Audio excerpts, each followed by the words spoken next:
It's the Celebrity MasterChef Semi-Finals, and only the 6 best cooks remain. You can't come in here and cruise. I'm always in it for the win, baby. Always in it for the win. Competition really has got to me. I've upped the game a bit, and I think that's, what's going to be required. I think the more you get into the competition, the more it's going to hurt you if you don't make it. I don't even think a basket is big enough to contain my nerves anymore. I'm a barrel. I'm a barrel of nerves. I certainly thought I'd never make the final 6. I assumed I'd be in for the first couple, be kicked out and go, oh, I can still make beans on toast. But I'm still here. The eyes are on the prize, that the final is in sight. We just have to survive a few more challenges and it's there. Now the pressure intensifies as they're challenged to cook a favourite recipe of one of the world's most popular chefs, before battling it out for a place in the final 5. I am loving this competition. They are all pushing each other. They are all getting better and better. And right now, they've got an opportunity to learn and learn fast. They want an adventure, they're about to go on a big one.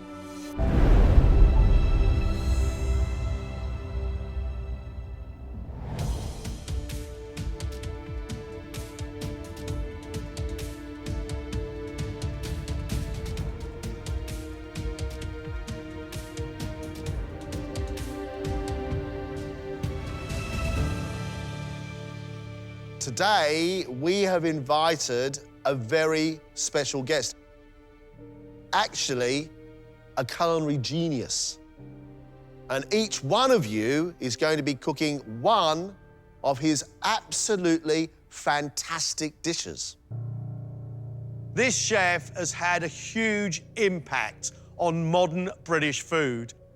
His cookbooks have sold more than 6 million copies. Ladies and gentlemen, please meet Yotam Ottolenghi.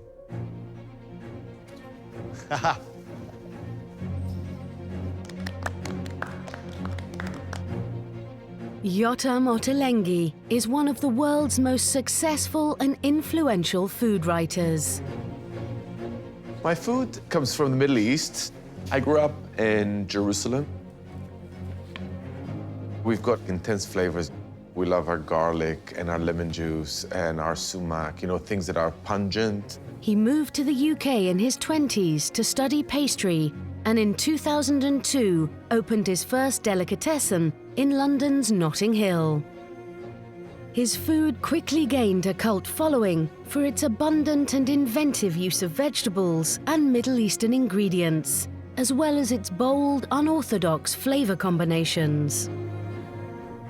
What was fantastic about moving to London in the late 90s for me, there was a real hunger for learning about a new cuisine, about new ingredients, a whole new way of cooking. We brought a whole range of ingredients that have really been adopted by British cooks. Our spices and aromatics were really taken to heart, and people loved cooking with them. Based in his test kitchen under a railway arch, Yotam spends most of his time writing and testing new recipes for his 3 delis and 2 central London restaurants. At its heart, it's a really creative process. You put ingredients together, you never quite know what's going to come out, but it's a super creative process. You've each got a recipe in front of you for one of my favorite dishes. They are slightly complicated. Make sure you read the recipe and know it really well, because there are things will be a little bit left of field there, things you may have not seen before. If you follow it, the result can be mind-blowing. Ladies and gentlemen, it's a big task. 1 hour and 30 minutes. One great plate of food from a culinary master. Let's cook. The dishes the contestants are cooking are really not of one region. There's a lot of influences. There's a little bit of the Middle East, a little bit of Asia and India. There's a little bit of British food going on. I'm a son of the Middle East, but I like to look for inspiration all over the world. There are some fascinating ingredients here. I don't really know what ghee is, but this is a whole new world. Dom is making an Indian-inspired curry dish of hot and sour aubergines, green beans, and crispy shallots. The aubergines sit in a mixture of intensely flavored spices. That is really the core of this dish. It has to be sour, it has to be hot, it has to be vibrant, and it has to be absolutely delicious. The curry is served on pureed urid dal or lentils. Dal is the same as rice. It's bland, although the dal he's got is going to have in it a wacky amount of garlic and a wacky amount of ginger. That there is the base to be able to take the ferocious aubergines that sit across the top. This is not the easiest dish to get right. You really need to be very alert to little details, not to burn your shallots or to burn your aubergines, not to make your dal too dry, to season it properly. We think Dom is a kind of classic European, if not classic British. Is he? Yeah, it is very different for you, Dom, this style. It is, but in a way, it isn't. I love playing with herbs and spices. Don't really do it enough. Obviously, it's something I could quite happily make a mess of at home and just pretend that's what it's meant to taste like. But he's going to know. So, yeah, there's a lot of pressure. Cut each one in the middle. OK. Very good. So you kind of want to end up in the middle so that it looks like a nice wedge. That's what I thought. Perfect. That is perfect. Lovely. Well done. Dillian is making a dessert. He'll have to make 12 perfect pancakes, which will then be filled with a flavoured ricotta, then stacked and baked. Figs and orange blossom and pistachios. These are the flavors of my childhood, and for me, those are the flavors of paradise. These hands are made for tenderizing meat, not for whisking.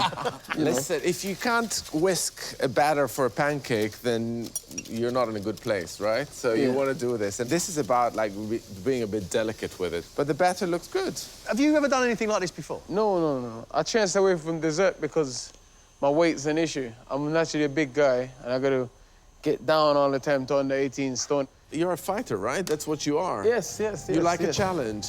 You like a competition. You can do it. Yes. To make a really good crepe, it's really a matter of a minute or so to turn them to the other side. How am I going to flip this over? You really don't want your crepes to dry out. Otherwise, they'll be very difficult to fill and fold a filling into. Is this your first one? Yes. It's actually not bad. It's not bad. No, I'm serious. I wasn't expecting much worse, but that's not bad.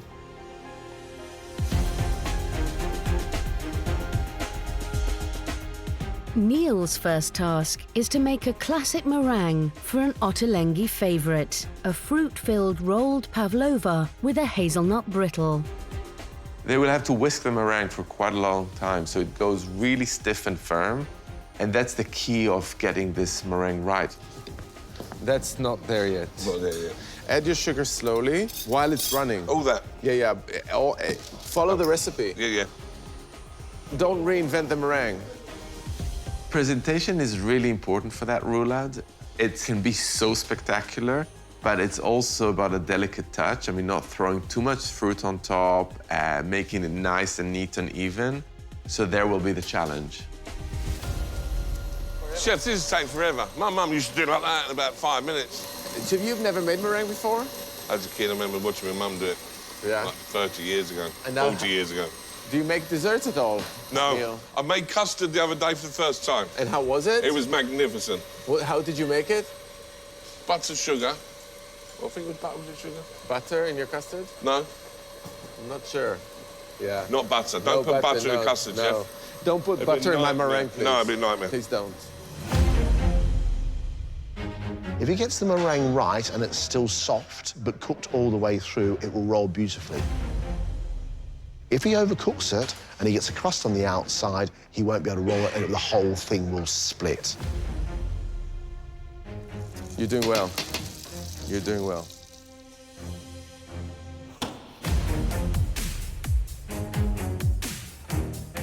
I have never seen a chicken's liver before. Do I want to cook that? Surely not. That looks like something you'd throw away. Vicky is making a Jewish favourite of pan-fried chicken livers served in a classic red wine jus with toasted brioche and glazed cherries. Oh, I don't know what chicken liver should look like. Some people don't like liver, but I think it's just because they didn't have it in the right way. Ugh. I think this dish really presents livers in the best possible way. Livers and cherries? Yeah. Something you have regularly? This is definitely new to me. Have you never cooked a chicken liver before? Never. Think about a good steak. Right. You want to brown it beautifully on the outside, but you want the inside to be a bit pink. OK, great. Thank you for the tip. You are learning really, really quickly. Can you go up to Yotam dish stage? I mean, that's a big jump. That's a big ask, but I'm definitely going to give it me all. We like that. We like that.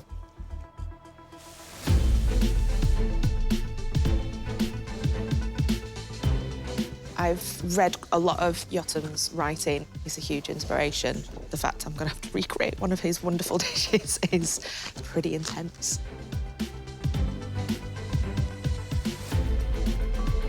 Jenny is prepping sourdough bread for an almond tarator sauce.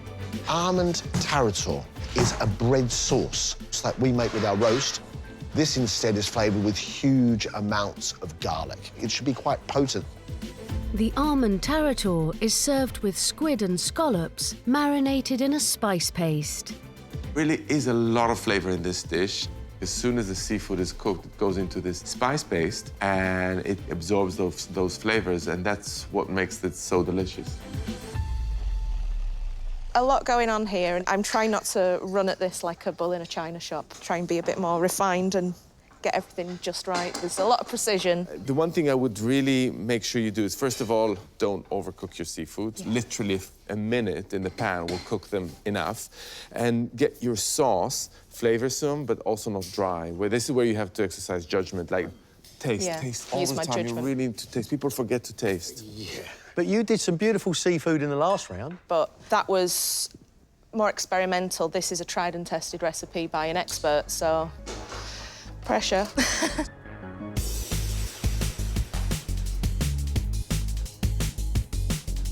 I'm quite excited to give this dish a go. I'm going to test some of the skills that hopefully we've learned. But it's going to be brilliant. Greg is in charge of another seafood dish, pan-fried sea bass, served with turmeric potatoes and a southern Indian rasam broth. Rasam broth. The mixture of stock and then tamarind, and tamarind is really sharp and really sour. It should be quite powerful, and it shouldn't be too chilly hot. I enjoy spicy food. I mean, I've never used curry leaves before. I never really realised that was a thing, if I'm totally honest. How is your tamarind? It's come down to that state so far. Nearly ready now, because I'm just getting the other bits ready to start to strain. And when you strain, just make sure you get every bit of pulp off, so squeeze it through. OK. This is one of the most challenging dishes, really. The rasam broth can split if you warm it up too much. The potatoes can be overcooked. Even worse, the fish can be overcooked. You really don't want an overcooked sea bass. You can cook fish? I cooked fish in the last round and it came out quite well. Nice. But that was a thick piece of cod. With a thinner piece of fish like this, I'm going to be sort of constantly watching. You've been in tougher situations, right? Oh, look, I mean, look, trying to win an Olympic gold medal is quite difficult. I'm not going to lie. You don't get a medal, but if someone eats your food and smiles, it's worth like a medal, right? Absolutely. Isn't it? No, it's the greatest feeling. Sense of satisfaction when is incredible. When somebody enjoys it. It's a virtual medal. It is, really is. You have 30 minutes left.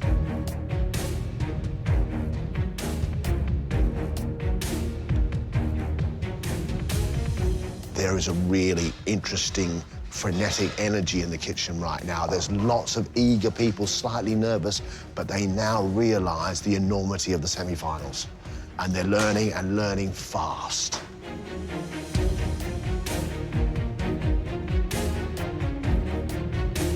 This is the aubergine and the beans and the coriander. We've got curry powder. We've got everything under the sun you could possibly imagine. This is a lot stronger than I thought it was. The flavour is very strong. Yeah, did you put a lot? Not even half a teaspoon. Good call. Tried to use my brain a little bit.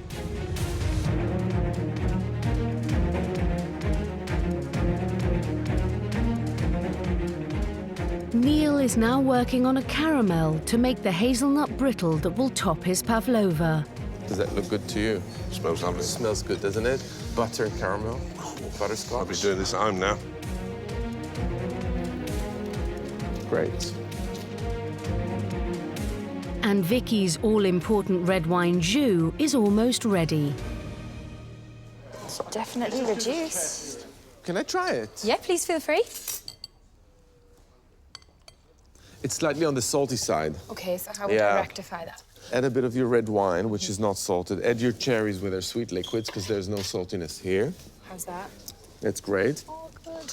Oh, and actually, parsley also negates salt. Combat it, so does chop it? up some parsley, but don't add any more salt. Thank you for your advice. My jus too salty. I have a salty jus. You, I didn't put on. I'm gonna chop some parsley.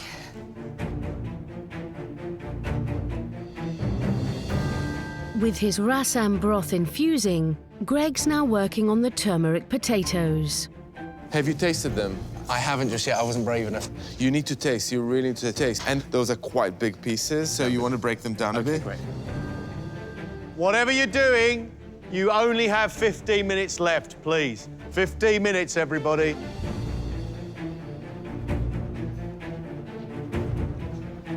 It's going to taste nice, whatever happens.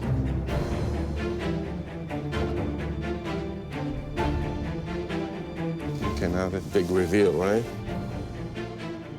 It's not bad at all, right? It's all right. Oh my gosh. Ah, my God, they're definitely too hot. Come on, Vicky. If I get this wrong, the whole thing's ruined. Just 5 minutes, OK? The scallops are just cooking through the last few seconds now. This is slightly terrifying. Doesn't look too bad, that. Wow. Gillian, look at that. I think we're doing OK. 30 seconds. Livers. I want a bit of bacon, huh? That's it. Time's up. Stop. Does that look like that? It looks really good. Oh. Well done. That is awesome. That's unbelievable. Vicky, chicken livers, come on. Go on, knock them dead. Vicky has made Yotam's chicken livers, served with glazed cherries and bacon on toasted brioche with radicchio and a red wine sauce.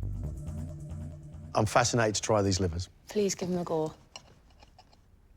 Get in there. Is that what a liver should look like? Back of the net. Get in! I've never had such a hug.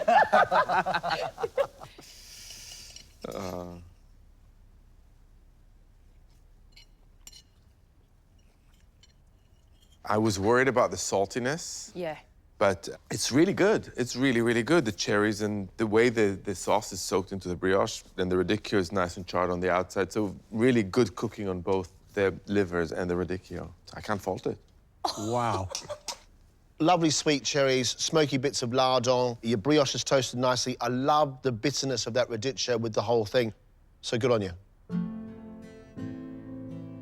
You've made a really good jus for the first time. You've got depth in there. It needs smartening up, you know that. But flavours and textures and touch, You've done it. You've absolutely done it. I got a bit stressed, didn't I? And I didn't think I was going to be able to do it. And you have said really nice things.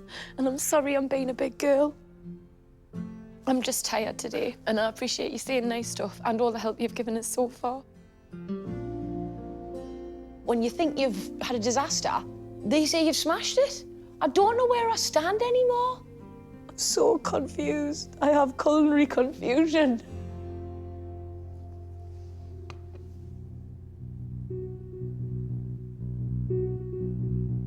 Jenny has made spiced scallops and squid, served with almond tarator, topped with lime segments, coriander, and chopped chili.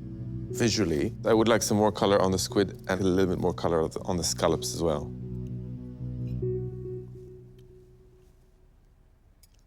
The tarator is a good consistency.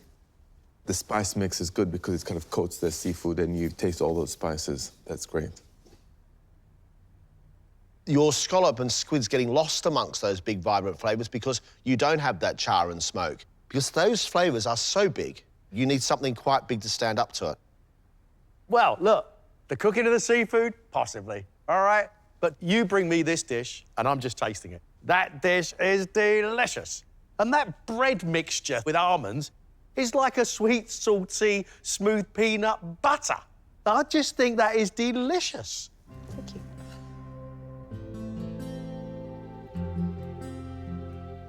So proud of myself.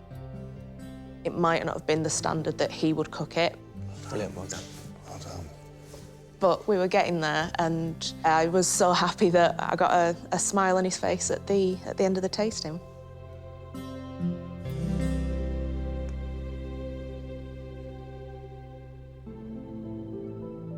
Greg has cooked pan-fried sea bass with turmeric potatoes, curry leaves and tomatoes in a rassam broth.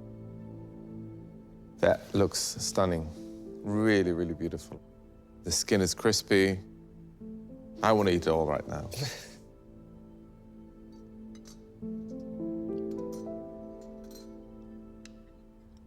The fish, I think, is perfectly cooked. The rassam is really fragrant, beautifully seasoned. The potatoes are also got good seasoning on them, but the ones in the middle are slightly under. So it's really good, apart from that tiny little thing. The flavour of the potatoes is absolutely fantastic. Smoky turmeric and that richness of curry leaves, which I absolutely love. There's a wonderful balance of spice. It's such a shame about those potatoes, because otherwise it was absolutely spot on. That broth, I've never had anything like that broth. That is quite incredible. It starts off slightly sharp, like a lime, sweet, like a really ripe tomato, and finishes with the taste of a curry, like a korma. It's really quite an incredible flavour, and you've mastered all that, yet you can't boil a potato, Greg. What is wrong with you? Oh, yeah, I could do some of the basics well, but now, yeah, I'm genuinely really disappointed. The most easy part of the whole dish, and I get it wrong. That's infuriating. But as I say, I'll make sure for next time it's perfect. Dom, join us, please. Go on, son. Go on and start it. Smash it, lad.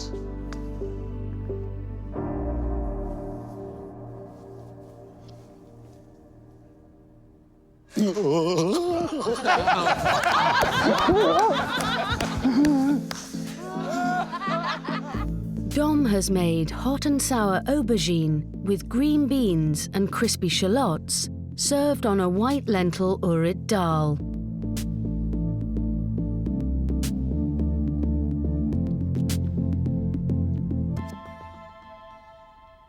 The aubergine is wonderful. You've got all the spices there, the curry leaves, it's got depth, beauty, it's great. But the urid dal underneath is under-seasoned. It just needed more flavour. Those shallots are very dark, burnt, and they're going really, really bitter, which is a shame. I quite like your dal because I like the blandness of it with all that spice that sits across the top. I'm not disappointed at all. But it's the aubergine that's the absolute star. That smoky, beautiful slipperiness with the bitter shallot I love. All in all, for my first time messing around with curries, I did what it said on the tin, and nobody died. So, yeah, I'm very happy with that.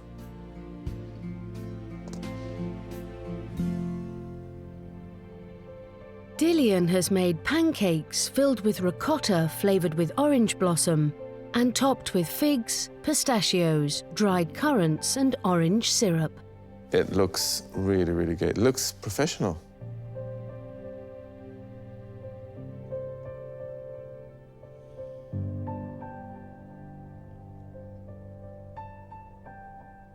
This just tastes so good. Everything here is absolutely perfect. The crepes are beautifully soft. The caramelizing of the oranges, all the flavors are there. I think you did really well. Orange flower water, which is like perfume, the bitterness of orange rind, the sweetness of that dried fruit, and even that filling, which is all creamy and light, is absolutely delicious. You balance that salty creaminess with sharp fruit. Good effort, good touch, and I like your chewy, sweet raisins you put in there as well. That was good. He's a nice person, nice man, and you know, he's clearly got a very, very creative brain. Well done, Dillian. Oh. Neil, come on, bring that over here. Go on, son. Can't see the floor. Look at that. Finally, Neil has made a rolled pavlova with mixed fruit and a hazelnut brittle. It's not dainty, but it looks so edible. Listen to that.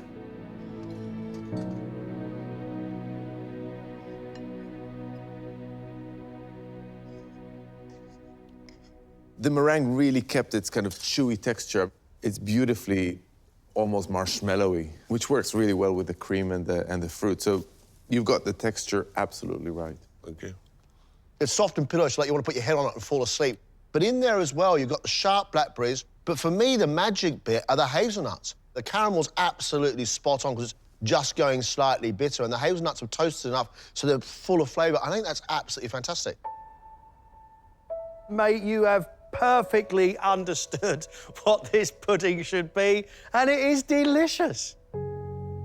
You bringing that enormous fruity pavlova to this table is going to be a memory I will cherish for a long, long time, because that was a statement.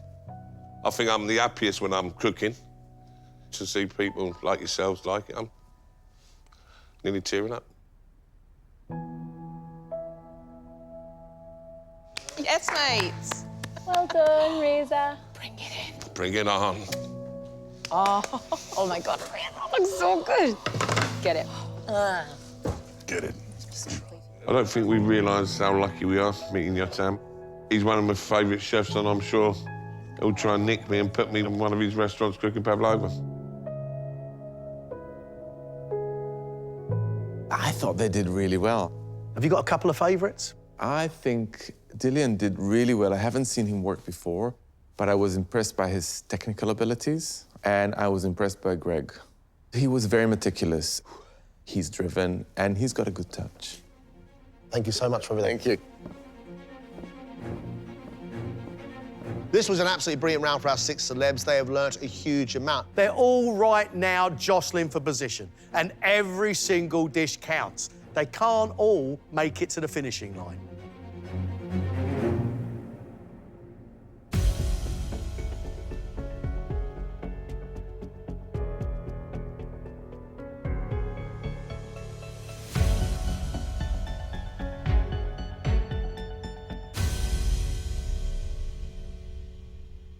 Yotam, I can tell you, was amazed.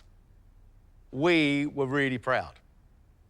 We've given you a brief, and that brief was to dedicate one great plate of food to somebody who means something to you or inspires you.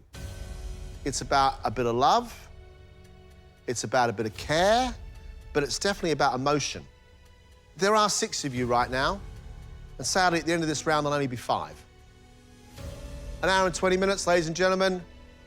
Let's cook.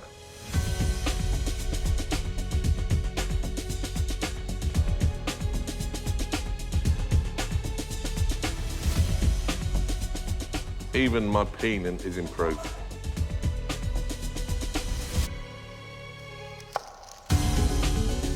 Greg has hit full. His food now looks smart and tastes good. For him now, he's got to keep it going. So the inspiration behind the dish was my kids, Milo and Rex.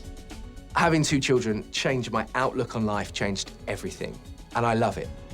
All I want to do now is make sure I can make their lives as stress-free and as fun as I possibly can. And I think a skill like cooking is something that's really, really useful for that.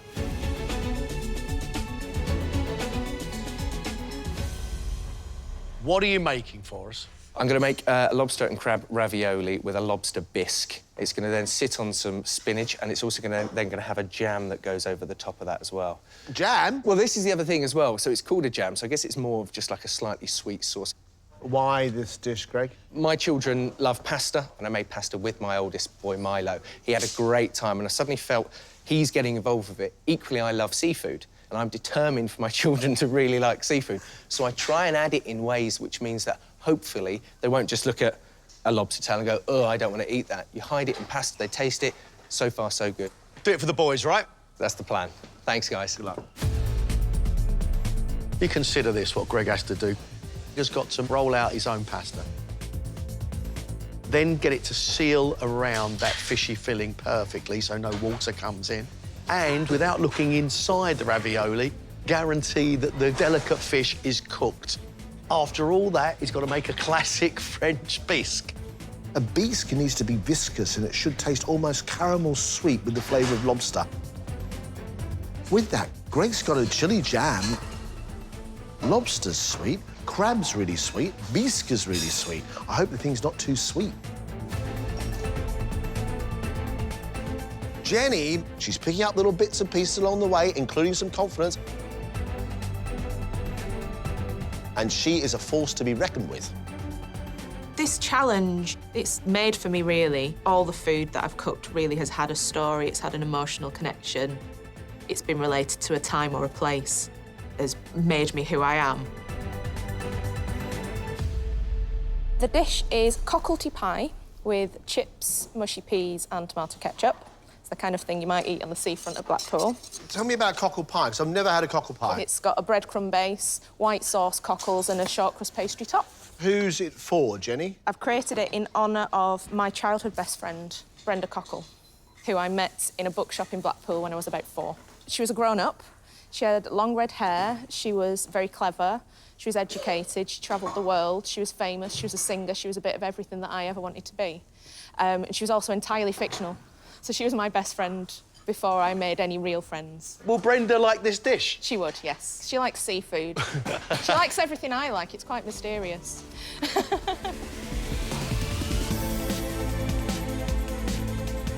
Jenny is making something I've never, ever seen before nor tasted before, cockety pie.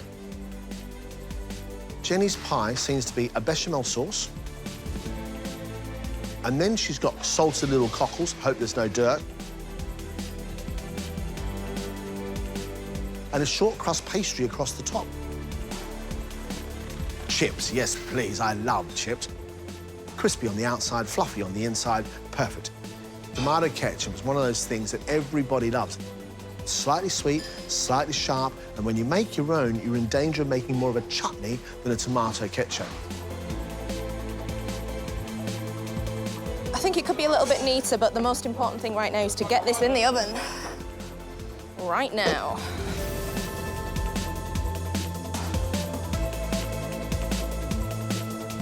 Dom loves his classic flavours and his practice dishes. But now he's willing to just push it a little bit further. Who's this dish inspired by, Dom? The dedication is to my wife, Steph, who's been with me for now 23 years. And she's been a tremendous support through all the good times and the bad times, and we've had quite a few of them over the years. As if she were beside me in my pocket, guiding me. I'm doing beef Wellington with buttered purple sprouting broccoli and celeriac mash with a burgundy jus. And this was the course that she first cooked just after we recently got married, when I discovered My wife really does burn soup.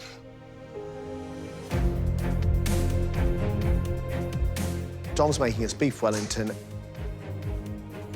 a fillet of beef which has been sealed on the outside, coated in puff pastry and served with usually with mushroom, duxelle and pate.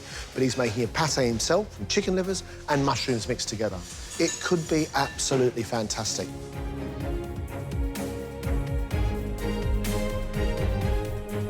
Now, every beef Wellington I've seen has got a pancake between the pastry and the meat. Dom hasn't. And I worried if that pastry hits the meat while it's wet, that pastry will go soggy and never cook properly. I sort of see the pastry as the casing that my wife sort of wrapped around us to keep us safe and together.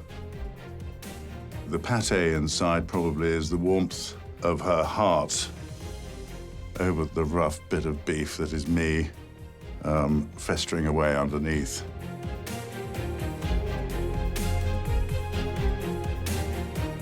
Just 1 hour left, please. For a big man in a full-on sport, Dillian shows a fair amount of dexterity, actually. There's a lot of fine work in those big fingers.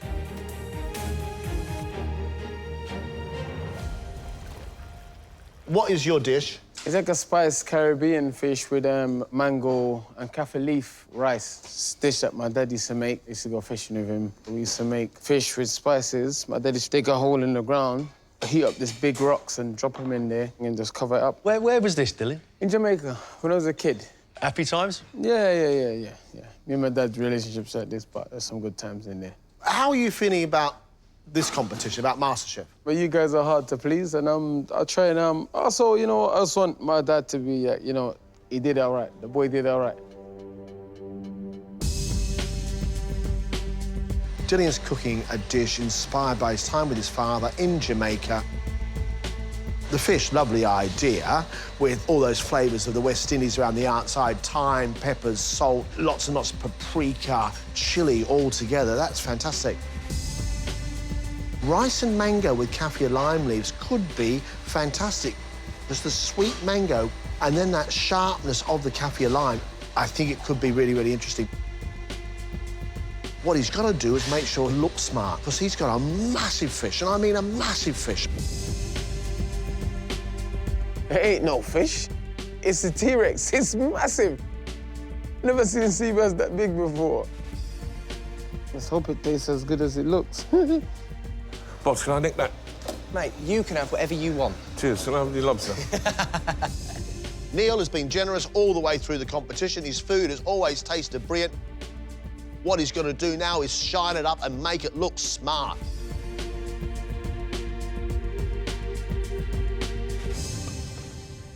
So what's the dish, Neil, and why? Well, I'm doing calves liver with onions, bacon, Savoy cabbage on a bed of creamy mashed potato, a classic. Right, why this dish, Neil? Well, I grew up in a council estate all my life, and we was tinned meat, and we didn't have a lot of money. And my dad finally got a job in Saudi Arabia, and he come home with his first wage packet. I remember me saying to him, Mum, Joyce, that boy ain't gonna eat spam anymore, he's gonna be a footballer. And he bought us calves liver. It was the first time I had it. It was the nicest mouthful of food I've ever had in my life. And the taste was something I've never, ever tasted before. It's still there, it still takes me back. Calves liver, it's one of those dishes which converts to restaurant food very, very well. But that means detail. Beautifully presented, creamy mashed potato, a lovely gravy around the outside. It could be stunning. We know what Neil's issue is, and we're now aware of what Neil wants to put right, and that is presentation. I lost my dad about 6 years ago. I think about him every day. Miss him loads, so I'm just trying to make him proud of this one. Even if I mess it up, he'd be proud of me. He'd come and haunt me, but he'd be proud of me. Just 30 minutes left, please. 30 minutes. No doubt about it, Vicky's progress has been nothing short of absolutely astonishing. The inspiration behind my dish is my wonderful grandma, Mavis. She passed away in January, and she was the matriarch of our family. I absolutely credit her for the reason I am the woman I am today, who I'm coincidentally becoming quite proud of. She was just a huge dessert fan. She would always say when we were in a restaurant, oh no, I don't eat much, I'll only have a kid's portion. She'd have a kid's portion main course so she could have a dessert afterwards. Our two favourites were cheesecake and eating mess. So I decided to marry the two together in a bit of a homage to who I think is the best grandma in the world.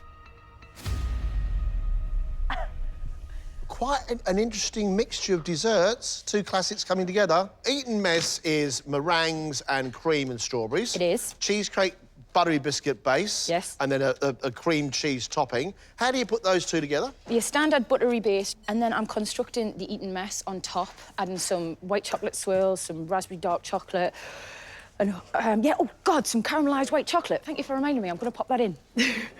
What could go wrong? I'm really worried about me meringues, to be honest with you. Eton mess needs a crunch, so I've decided to try and do them really thin and really small kisses and just hope I can get them done in the time frame, because an hour and 20 is tight for meringue. There's lots of big flavours going in there. Chocolate, strawberries, biscuits, cream cheese, meringues, all coming together in one dish. It could look absolutely beautiful. I just hope it's not too confusing on the palate. The success of this dessert depends on the quality of the meringue and the chocolate work on top. I mean, meringues look good.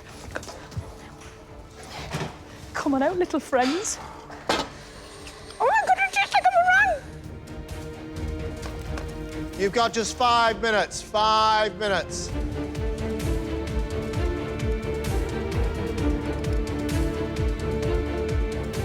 Have faith, little pie. You can do it.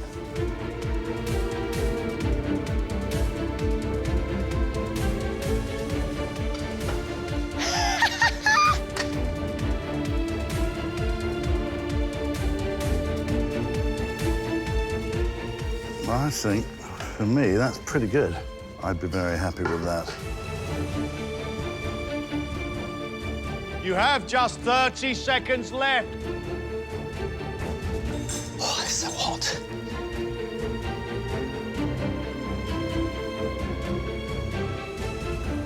Time's up. Stop. Well done, darling. Looks beautiful. Thank you. Where's yours? Oh my God, that looks amazing.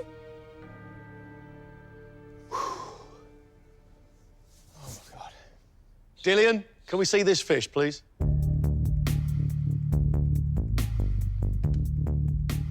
Inspired by fishing trips with his dad, Dillian baked his Caribbean sea bass in a marinade of paprika, ginger, garlic and allspice, and served it alongside roasted bell peppers and a mango and chive rice.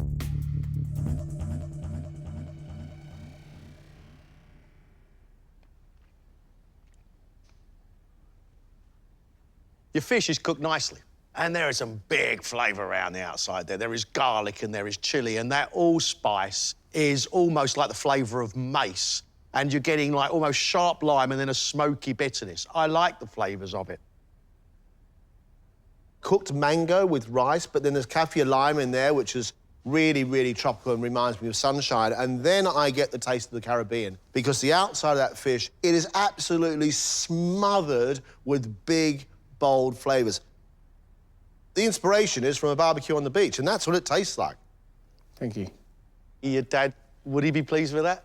I think he would, because he loved eating. He was a big man, he ate a lot. He'd be happy. I'm good, it went good. Yeah, I probably did that better than my dad, so there you go. Have that one. Put in your pipe and smoke it. Dom, please, up you come.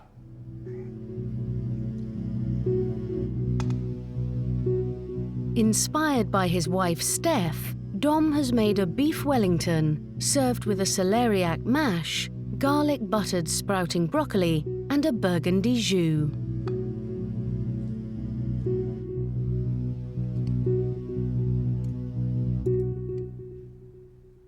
The beef inside the pastry has carried on cooking. However, I'm willing to accept that this one was cooked exactly the same as the pink one on your bench. And that was perfect.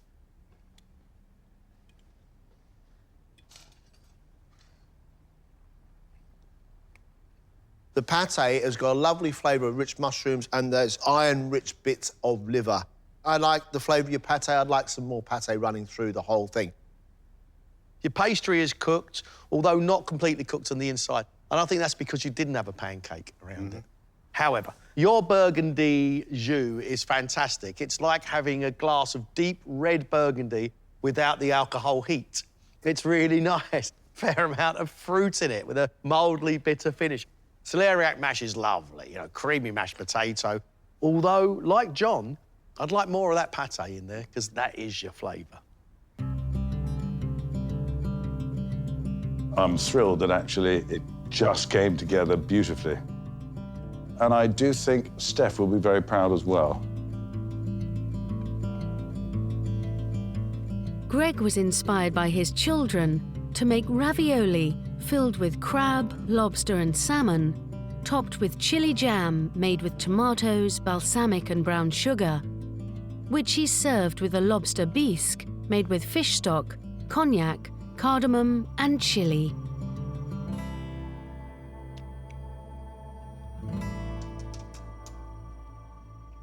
The filling for the ravioli is wonderful and rich. The saltiness of the crab, there's that lightness coming from the salmon, and you still get the flavour of lobster. Brilliant.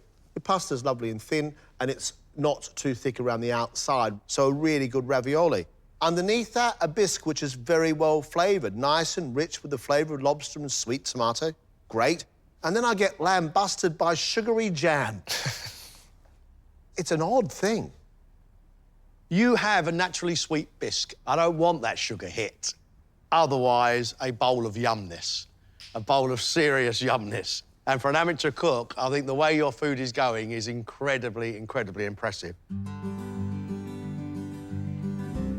I hope the kids really enjoyed it, but then again, children will enjoy anything that's sugary that you put in front of them. Should have noted that before giving it to two well-established judges on a cooking show. Jenny, you coming with your friend or just you? Oh, she's here all the time. Imaginary friend Brenda Cockle inspired Jenny's cocklety pie, which contains cockles and a tarragon and sorrel white sauce, topped with a short crust pastry, served with parmesan mushy peas, chips and ketchup.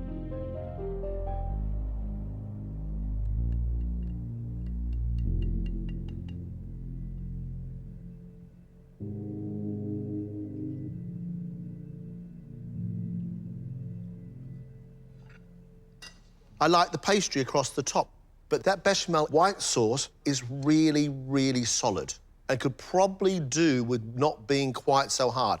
It should be a sauce inside a pie, not something you can chop into cubes. Parmesan in the pea puree is a clever idea. Cheesy peas, right? Nicely made chips, but they do need some salt on them. Love your ketchup, really sweet with a little bit of acidity. But I've got a cockle in there with some sand in it. Really? A little gritty, I'm afraid. And then you start to lose a little bit of confidence with the next bite. It's down to very fine margins, such as my sauce being a little bit too thick. The cockles needed a little bit more rinsing. I just need to up my game a little bit. Neil's late father introduced him to calf's livers, which he served with onions, crispy bacon, mashed potato, Savoy cabbage, and an onion gravy. I think that looks great, Neil. Thank you.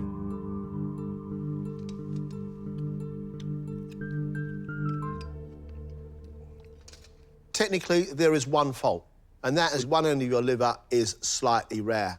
The rest of it, mashed potato, completely lump-free, whipped and light, well-seasoned with a little bit of pepper in there. The onions, they're still sweet, there's no bitterness, but they are blonde and translucent as you wanted them. The bacon's crispy and salty. Your liver's got pepper, which gives you spice. Your cabbage is cooked all the way through, but still vibrant and green and delicious. I think that's great. You managed to get all your big flavours into a much tidier plate. Couldn't ask for more than that. That you listen and learn, progress, that's great. Dad was obviously proud of you. Yeah. I think he'd have been proud of you cooking that liver. He would be, he would be. That's from my dad.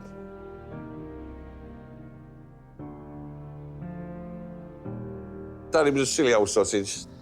He'd be watching me somewhere to cook his favourite meal for him and nail it. Get great comments. I'm sure I'll be proud of me because I was so proud of him.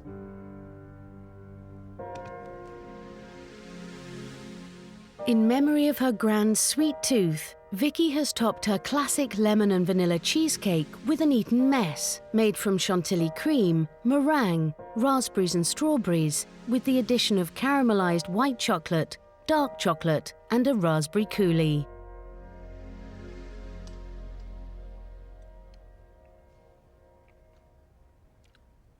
I really like the cheesecake. The base itself is slightly salty from the salted butter, which is good because the top is sweet.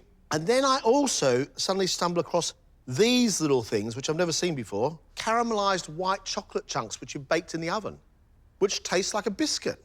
Cute, right? I quite enjoy them, yes. The thing I'm sad about is the cream is not sweet across the top in the Eton mess. It should be sweet and really indulgent, and it's not. My only disappointment, I think you could have done a lot more with the chocolate. Right, OK. I was expecting some chocolate scrolls, maybe some chocolate shards. But as a pudding lover, I love the look of it, and I really, really am enjoying the taste of it. Thank you. Would Mavis have enjoyed it, do you think, Vicky? She had a really, really strong sweet tooth. So, yeah, I think maybe minus the cream should be all over that. I feel like Greg liked it more than John. There's no point in sitting here saying shoulda, woulda, coulda. I've done what I did. I did an Eton mess cheesecake. I made Maeve's mess for me grandma. She would have loved it.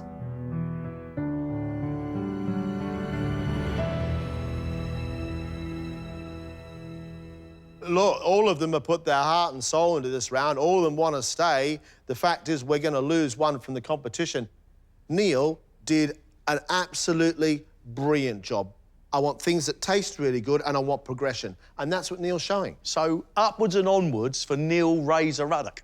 Greg is an ambitious cook. You know what he's aiming at? He's aiming at fine dining, John, and he's not far away. An amazing ravioli. Used the shells to make a really lovely, rich bisque sauce. The jam detracted from its beauty, but I cannot in any way criticise the rest of the work that came from Greg. Dillian cooked that fish perfectly. As good as any chef anywhere. The flavours around it I thought were great. Mango in the rice with kaffir lime leaves. Good flavours from Dillian. Good cooking. Don was always going to cook classic in this round, and he did it. Beef Wellington. The beef was lovely and soft and well seasoned. He made his own pate, which is fantastic. You and I both wanted more of the pate around the beef. But I loved that red wine jus. That was beautiful. Vicky took two very, very classic desserts, a cheesecake and an Eton mess. Cheesecake was nicely made. The biscuit was quite firm and slightly salty. That's a great contrast. I would have liked some more sugar in that cream. However, it's a good dessert, indulgent. I would have liked more ambition with the chocolate, but it looked good, it tasted good. Jenny made for us a cockle-tea pie. Any fish pie is always brought together with a lovely creamy white sauce. Instead, we had really firm and very, very hard bechamel. Now, the issue I had with Jenny, there were cockles in there that needed more cleaning. There was like a sandy, gritty feel. Who stays and who goes? Who's got the potential? Who's progressing through the competition? That, for me, is the big thing. I feel from the comments that they have recognised how much thought and effort that I'm putting in. I've done the best I can do. I just hope it's good enough. You know, we're all very much of a similar level, and really still at this stage, it's anybody's game. I want to stay so much. But I think this is the end of my MasterChef journey, and that makes me the saddest little chef that ever did live.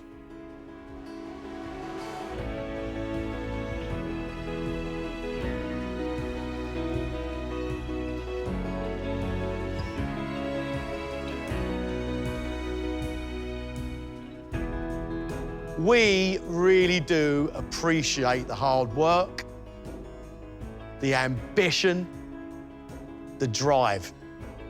We wanted emotion in your food.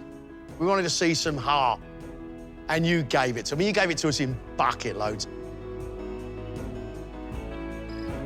As we said at the start of this, one of you will be leaving us.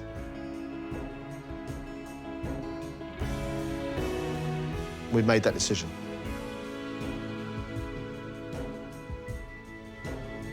The celebrity leaving us is Jenny.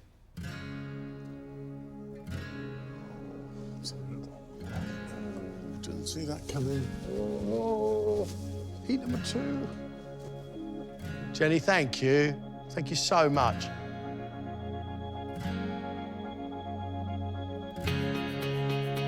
I've exceeded all my expectations, and to get this far in the competition has been absolutely incredible. I had no idea until I was in the thick of it just how challenging and fun and intense and emotional and rewarding it would be.